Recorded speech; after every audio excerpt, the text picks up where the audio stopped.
Para la polarización de emisor-seguidor o colector común tendremos dos variaciones de este mismo, el del lado izquierdo y el del lado derecho. Para el lado izquierdo tendremos el flujo de corrientes de esta manera y la salida en este caso se tomará a partir del emisor,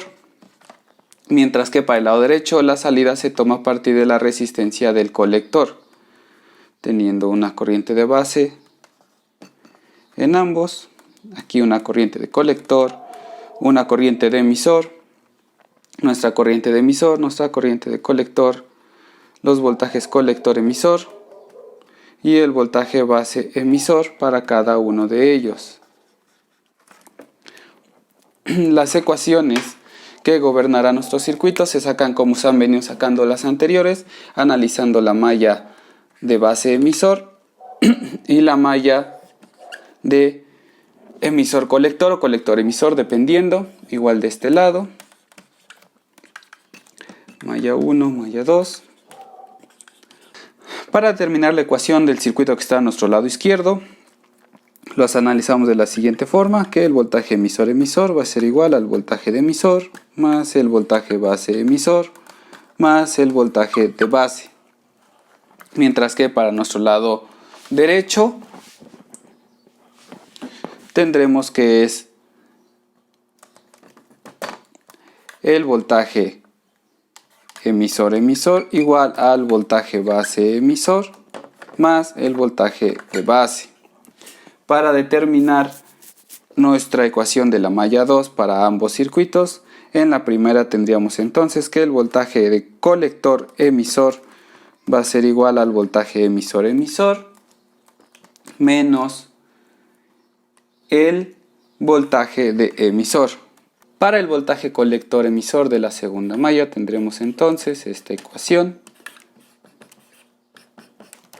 menos el voltaje de colector.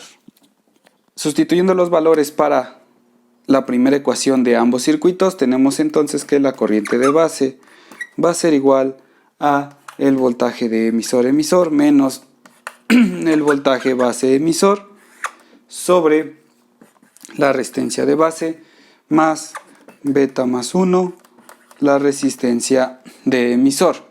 De este lado solamente tendremos que la corriente de base va a ser el voltaje emisor-emisor menos el voltaje base-emisor entre la resistencia de base.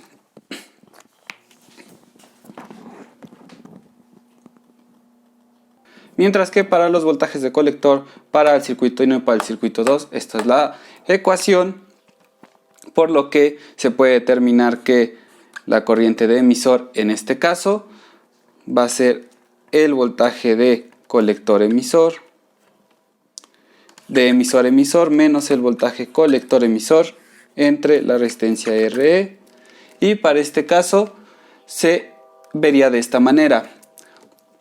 Dadas las características de voltaje de salida, nuestro voltaje de salida será solo igual al voltaje de colector, por lo que ese se conoce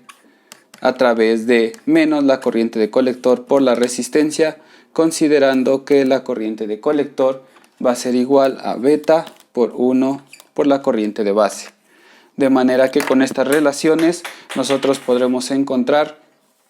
los valores de las resistencias y las corrientes para cada uno de los elementos.